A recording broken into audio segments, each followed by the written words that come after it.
ठीक लगता है।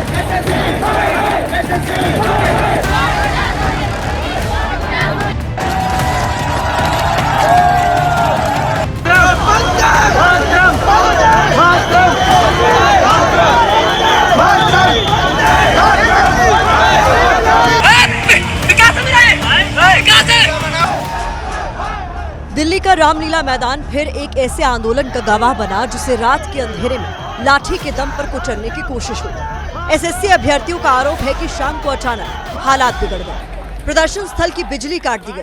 पुलिस ने स्टेज पर चढ़कर छात्रों को धक्का दिया, कई युवाओं को नीचे गिरा दिया। छात्रों का ये भी आरोप है कि पुलिसकर्मी सिविल ड्रेस में आए और प्रदर्शनकारियों को जबरन हटाने की कोशिश की। रात में अंधेरे की जो वीडियो सामने आए हैं उसमें छात्र भागते हुए नजर आ रहे हैं, चीख रहे हैं, चिल्ला रहे हैं, एसएससी हाय हाय के नारे लगा रहे हैं। ये पुलिस बल जो लगातार जो है वो सीटी बजा रही है, सीटी बजा रहे हैं और यहाँ से हटने के लिए जो है वो कहा जा रहा है। माहौल एक बार फिर से गर्म हो गया। पुलिस पीछे हटने के बाद एक बार फिर से आगे आ गई है, प्रशासन एक बार फिर से आगे आ गई है। देखिए लगातार कह रही है प्रशासन की टीम कि आप लोग यहाँ से हटिए। माहौल एक बार फिर से पूरा गर्म हो गया है। इस हंगामे और प्रदर्शन पर दिल्ली पुलिस का पक्ष भी सामने आया है। पुलिस ने अपने बयान में कहा है कि रामलीला मैदान में करीब 1500 लोग जमा हुए थे। प्रदर्शन की समय सीमा खत्म होने के बावजूद लगभग 100 लोग मंच पर डटे रहे। कई बार उनसे प्रदर्शन स्थल खाली करने और हटने की अपील की गई। बाद में 44 लोगों को हिरासत में लिया गया और बाकी खुद वहां से चले गए। अब सवाल यह है कि एसएससी अभ्यर्थी रामलीला मैदान में जुटे क्यों थे?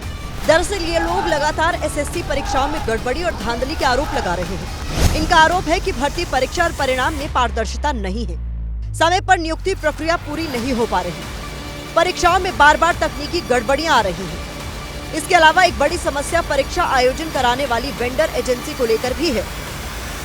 दरअसल एसएससी की परीक्षा कराने के लिए एडुकेटी नाम की एजेंसी को चुना गया है, लेकिन छात्र और शिक्षकों का कहना है कि ये जो एजेंसी है ये पहले ब्लैकलिस्टेड भी रह चुकी है और ये इस काबिल नहीं है, क्योंकि इतनी बड़ी परीक्षा होती है एसएससी में, बहुत से इस वक्त छात्र बैठते हैं अलग अलग परीक्षाओं में। उसके लिए तो ये नाकाफी साबित हुई है अब तक पिछली परीक्षाओं में भी, और आने वाली परीक्षाओं के लिए इस वक्त छात्रों को, शिक्षकों को डर लग रहा है।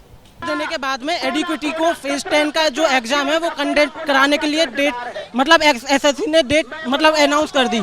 उसके बाद में एग्जाम हुआ। उसमें क्या है कि जैसे कि ना कोई इंफ्रास्ट्रक्चर है, उसमें कोई इंफ्रास्ट्रक्चर सही नहीं है, कोई सिस्टम काम नहीं कर रहा है प्रॉपरली, और सेंटर दूर भेज दिया जा रहा है। लोगों को पता लगा सेंटर यहाँ पे है तो किसी को अंडमान निकोबार ऐसे ही। 2023 के रिजल्ट में 2024 के रिजल्ट में भी बहुत सारी गड़बड़ियाँ देखने को मिली, जिसके लिए अभिनय सर ने भी केस लड़ा, हमें प्री में फिर जाके मौका मिला। तो ऐसी गलतियाँ कब तक आप लोग अपनी छोटी छोटी गलतियों से बच्चों का फ्यूचर खराब करते रहेंगे? परीक्षा केंद्रों पर बाउंसर्स रखे जा रहे हैं, बाउंसर्स रखे जा रहे हैं जो बच्चों को धमका रहे हैं, और जब वो अपनी आवाज उठा रहे हैं तो उन्हें मार भी रहेंगे। इसके अलावा एसएससी छात्रों को पढ़ाने वाले शिक्षक का आरोप है कि परीक्षा के सेंटर कई किलोमीटर दूर दिए जा रहे हैं, जिससे अभ्यर्थियों को काफी परेशानियां हो रही हैं। लड़कियों की जो दिक्कत है, जो हम पढ़ाते भी हैं क्लासेस में, वो यही बोलती है कि हम पूरे साल तैयारी करते हैं, लेकिन क्योंकि हमारा एग्जाम सेंटर इतनी दूर गया है तो हम तो पेपर देने ही नहीं जा पाए।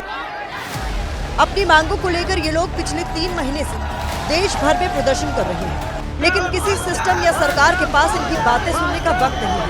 हालांकि इनके प्रदर्शन को हटाने की बात आती है तो प्रशासन और पुलिस काफी मुस्तैद नजर आते हैं।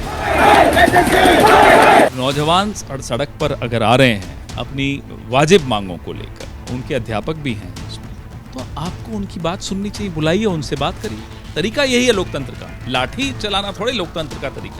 इनकी भारतीय जनता पार्टी के एजेंडे में नौकरियां नहीं है, भारतीय जनता पार्टी के एजेंडे में आरक्षण नहीं है। भाजपा जाएगी तब नौकरी आएगी। डिक्टेटरशिप यही है, सब कुछ हो रहा है और हमारे आसपास हो रहा है,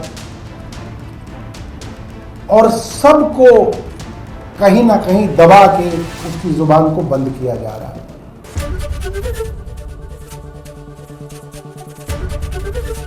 एबीपी गंगा, खबर आपकी, जुबान आपकी।